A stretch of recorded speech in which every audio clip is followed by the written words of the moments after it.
Olá, solidários e solidárias, tudo bem com vocês? Espero que sim.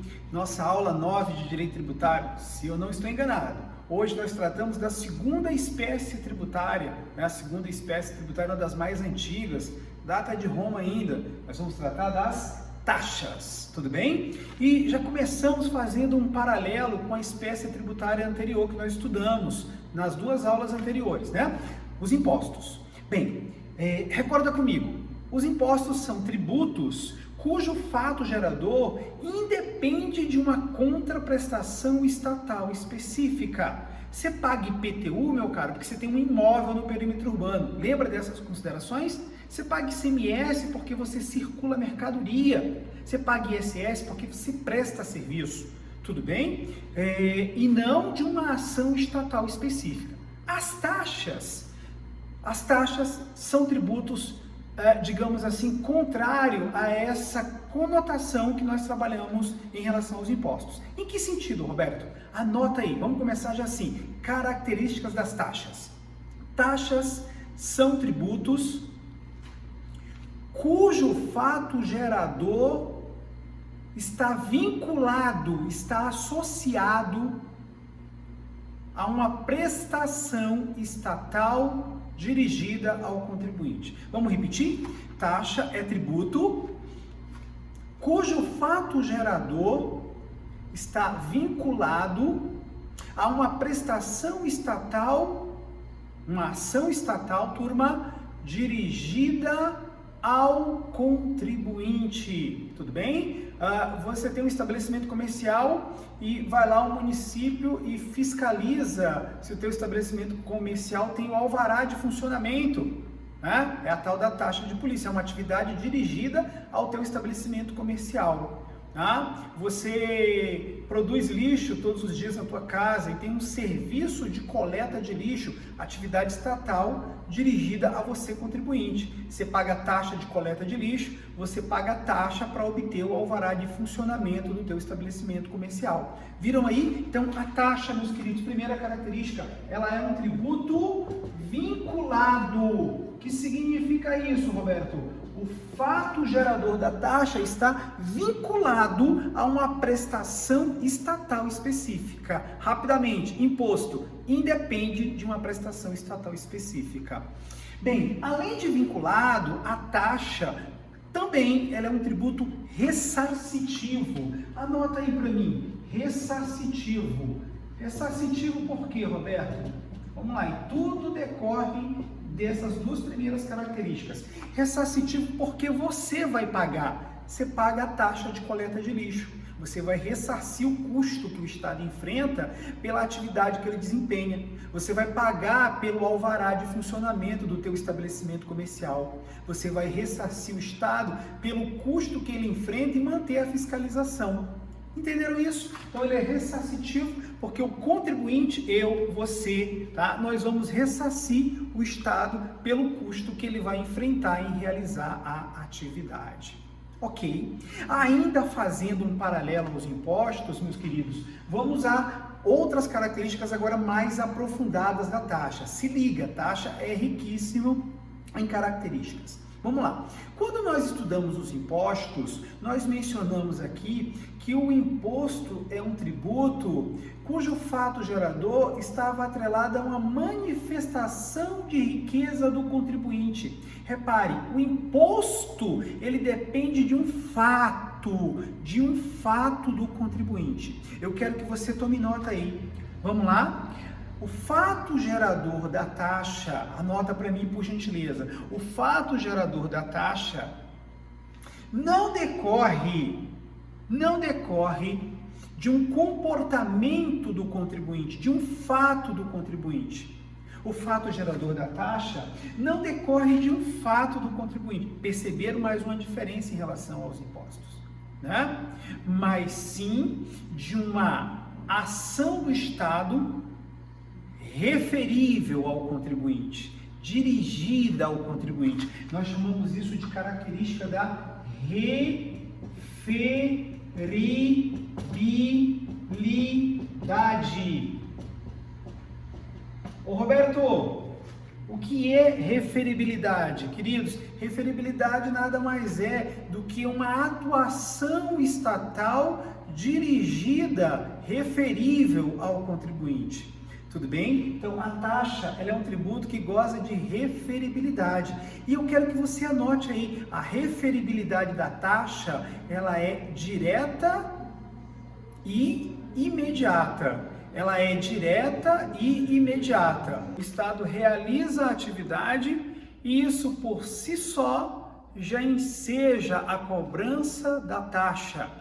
Tá claro isso? Não há necessidade de avaliar se dessa atividade há um benefício ou não para o contribuinte, tá? Não há essa necessidade. A simples realização da atividade dirigida ao contribuinte já enseja a cobrança da taxa. Referibilidade, anota, direta e imediata, beleza? Ok, beleza. Então, gente, a quarta característica, essa mais interessante, olha quanta característica, né? Essa é bem simples, mas o nome é um pouquinho complicado. Vai que isso cai num exame da OAB, numa prova de concurso, né? Da magistratura, tudo bem? Do Ministério Público, da Advocacia Pública. A taxa também ela é um tributo sinalagmático. Roberto, sinalagmático? Isso, meus caros. Sinalagmático por quê? Porque há obrigação e direito de ambas as partes, né? É o tal do sinalagma. Há obrigação e direito de ambas as partes. O Estado age, né? O Estado age, eis a obrigação do Estado, e ele tem um direito. Qual é o direito do Estado, Roberto? Que o contribuinte pague. Tudo bem? O Estado age e o contribuinte paga. E aí, isso torna a taxa um tributo sinalagmático, tá? Anota assim para mim. O Estado age, o Estado atua e o contribuinte paga. E a última característica das taxas, meus queridos, é que a taxa ela é um tributo contraprestacional. Nós até já mencionamos isso de forma implícita quando mencionamos aqui na característica 2 que a taxa é um tributo ressarcitivo, tá? Mas isso pode ser cobrado de maneira diferente em um exame, em um concurso público, tá? Tudo bem? A taxa ela é um tributo contraprestacional porque o contribuinte, ele, a partir da ação do Estado, ele apresenta uma contraprestação. E a partir dessa característica, que a taxa ela é um tributo contraprestacional, eu quero que você anote aí um ponto importante. Vamos lá. Que ponto é esse? Primeiro exemplo. Vamos lá. Primeiro exemplo. Anota, taxa contraprestacional. Qual é o exemplo que eu quero que você guarde? Olha só, como a gente não tem muito tempo aqui no canal e a gente quer otimizar conhecimento, né? Eu quero que você anote assim, o fato do contribuinte ter isenção de IPTU não significa que ele terá automaticamente a isenção da taxa de coleta de lixo.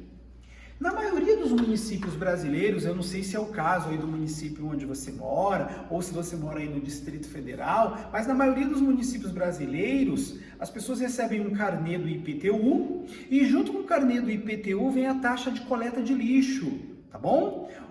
O fato de você ser beneficiado por uma isenção de IPTU não significa automaticamente que você está isento da taxa de coleta de lixo. Isso tem previsão expressa e eu quero que você anote, tá? Isso decorre dessa característica, tá? A taxa ela é uma contraprestação do contribuinte em razão de um custo do Estado. O Estado tem um custo, o Estado tem um gasto, né? E aí o contribuinte ele vai ressarcir, ele vai pagar por esse custo do Estado. E em razão desse custo do Estado, desse gasto do Estado, o artigo 177 do Código Tributário Nacional, depois você dá uma lida lá no CTN, tem que estar com o CTN aí na mão durante as nossas aulas, tá? O artigo 177, ele diz assim, salvo disposição de lei em contrário, a concessão de isenção não se estende, que nos interessa na aula de hoje, as taxas.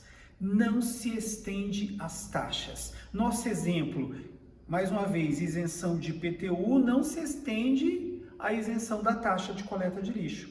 Beleza, fechamos aí as características. Vamos ao segundo ponto. Tem muita informação sobre taxa. O segundo ponto é mais simples, é bem tranquilo. Vamos falar da arrecadação das taxas. Tudo bem? Arrecadação. Meus caros amigos, arrecadação das taxas. E aqui, mais uma vez, eu começo fazendo um paralelo, uma comparação com os impostos. Quando nós estudamos os impostos, nós mencionamos aqui a necessidade de se fazer uma leitura do 167, inciso 4 da Constituição. Esse dispositivo, 167, inciso 4, ele veda a vinculação de receitas, de impostos a determinado fundo, órgão ou despesa. É o tal do princípio da não afetação dos impostos. Pois bem, a Constituição, de forma mais simples, ela veda a vinculação de receita de impostos. Mas ela não traz nenhuma vedação em relação às taxas. O que significa isso, Roberto? Anota solidário. Lei pode vincular receita de taxas. Lei pode vincular receita de taxas. Lei não pode vincular receita de impostos. Senão, esta lei que vincula a receita de impostos será declarada inconstitucional. Mas de taxa pode. Eu tenho uma observação importante. Vamos lá?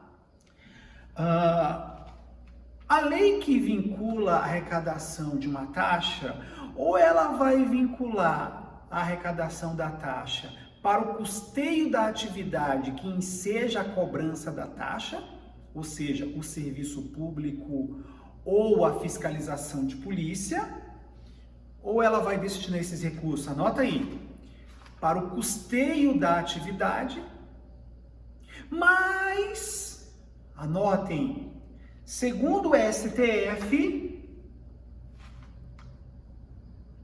os recursos da taxa podem ser destinados para uma atividade distinta daquela que enseja a cobrança da taxa, desde que se mantenha uma correlação, ainda que indireta. Desde que se mantenha uma correlação, ainda que indireta. Eu não preciso obrigatoriamente destinar os recursos da arrecadação da taxa de coleta de lixo para o serviço da coleta de lixo. Eu posso destinar parte da arrecadação da coleta de lixo para viabilizar acesso a lixões ambientais, né? Eu posso viabilizar isso para uma atividade que tenha uma correlação com a questão de coleta de lixo, por exemplo, um meio ambiente adequado, tudo bem? Então, posso destinar para uma atividade que tenha correlação com aquela que permite a cobrança da taxa. Em síntese, a lei ela pode vincular a arrecadação da taxa para custear a atividade que enseja a cobrança desse tributo ou custear uma atividade que mantenha uma correlação, ainda que indireta, com a atividade que enseja a cobrança da taxa. O mais importante aqui, meus caros, é que a taxa pode ter, diferente do imposto, ela pode ter a sua arrecadação vinculada a uma determinada despesa. Ok? Bem, sobre a arrecadação das taxas, espero que não tenha dúvida. Agora vamos para o ponto mais importante, mais interessante da nossa aula de hoje sobre taxas. É a aula 1 de taxa, nós vamos ter uma aula 2 de taxa, que é a questão da distribuição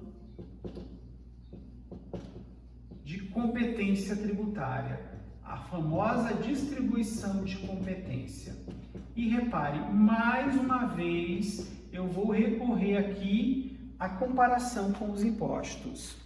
Mais uma vez, quando nós estudamos impostos, eu mencionei aqui que a Constituição declara expressamente qual é o ente titular da competência. Naquela ocasião eu falei que em relação aos impostos nós temos uma competência tributária privativa. Pois bem, meus caros, em relação às taxas, a Constituição Federal não declara expressamente qual é o ente titular da competência. A Constituição não declara. Aí, a doutrina diz, nesse caso, nós temos uma competência tributária comum. Competência tributária comum. E aí se indaga, ô Roberto, então como eu vou fazer para saber qual é o ente competente, já que a Constituição não declara de forma expressa, tá bom? Não declara de forma expressa. Para isso, queridos, nós vamos visitar o artigo 80 do Código Tributário Nacional. Você vai dar uma boa lida lá, eu vou interpretar o artigo 80 do Código Tributário Nacional aqui para você. O artigo 80 do Código Tributário, ele diz assim para nós: a competência tributária das taxas está associada à competência administrativa para executar ou realizar o serviço público subjacente. Roberto, explica isso de novo. A competência tributária para instituir uma taxa está associada à competência administrativa para executar ou realizar o serviço público subjacente. Limiar, que está próximo ali. Explico isso. Você vai lá na nossa Constituição Federal de 88 e verifica. Quem é que atua na área portuária no Brasil? Quem é que tem competência para exercer atividade na área dos portos? Você vai lá na Constituição, artigo 21, incisos, e verifica que é a União. Tem alguma taxa, Roberto, que é cobrada pela Capitania dos Portos? Deve ter uma taxa de licenciamento de embarcação. Quem cobra essa taxa? A União. Tudo bem? Quem é que fiscaliza o uso do solo urbano? Quem fiscaliza o uso do solo urbano são os municípios. Então, quando eu vou buscar um alvará para construir, eu preciso ir no órgão municipal. Quem vai cobrar a taxa de polícia aí é o município. Tudo bem?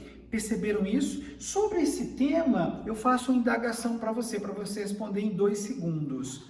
Quem dos entes políticos que mantém uma estrutura de corpo de bombeiro? Roberto, dos entes políticos que mantém estrutura de corpo de bombeiro é o Estado.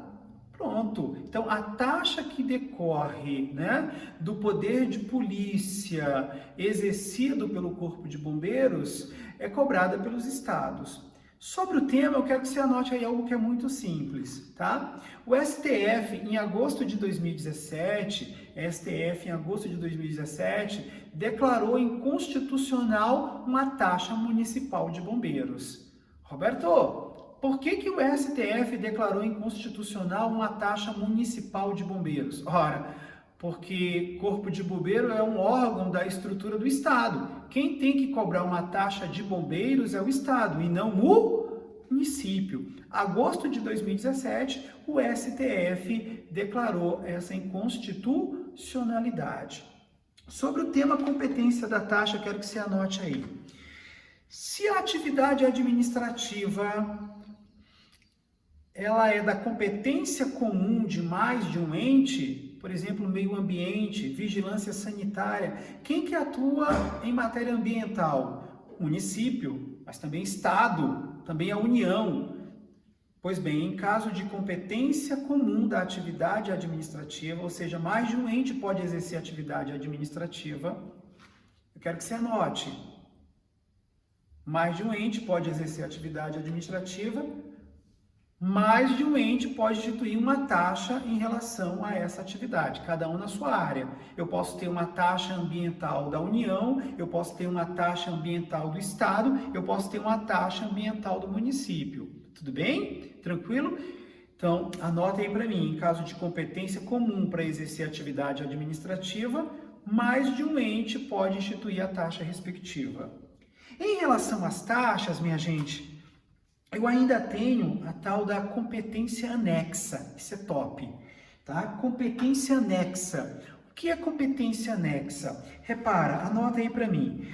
A Constituição Federal atribui um encargo a determinado ente e admite que esse ente obtenha recursos financeiros para desenvolver essa atividade, para dar conta desse encargo. Nós chamamos isso de competência anexa. Essa competência anexa, ela é baseada na teoria dos poderes implícitos. Teoria dos poderes implícitos. Roberto, o que é a teoria dos poderes implícitos? É exatamente isso. A Constituição, ela me dá um encargo, ela me dá um poder e ela tem que me dar meios para que eu possa cumprir essa atividade. Olha que interessante, a competência tributária das taxas está atrelada à teoria dos poderes implícitos. A partir do momento que a Constituição me dá um encargo, ela me dá uma determinada obrigação, implicitamente ela vai me dar a oportunidade de buscar uma fonte de recurso para que eu possa cumprir esse meu encargo, essa minha obrigação. Ok? Meus caros e minhas caras, para finalizar o tema competência das taxas, eu quero que você anote que alguns autores defendem que em relação às taxas existe uma competência tributária residual dos estados. O que é essa competência tributária residual dos estados? A Constituição Federal, no artigo 25, parágrafo único, eu vou lá para o parágrafo único do artigo 25 da Constituição, diz que é permitido aos estados tudo aquilo que não é vedado pela Constituição. Bem, e o que é vedado aos estados, Roberto? O que é vedado aos estados é aquilo que é de competência da União e que é de competência dos municípios. Bem, o que é de competência da União e o que é de competência dos municípios é vedado aos estados. Agora, o que não tiver no campo de competência da União e nem tiver no campo de competência dos municípios, os estados poderão atuar. E aí o estado ele pode desenvolver uma atividade que nem esteja prevista na Constituição. E se essa atividade se enquadrar, como um serviço público ou exercício do poder de polícia, o Estado poderia criar uma nova taxa. É a tal da competência tributária residual dos estados em relação às taxas. Os estados poderiam criar uma nova taxa. É isso, meus caros. Essa é a nossa primeira aula de taxas. Espero que você fique bem e que a paz esteja com você.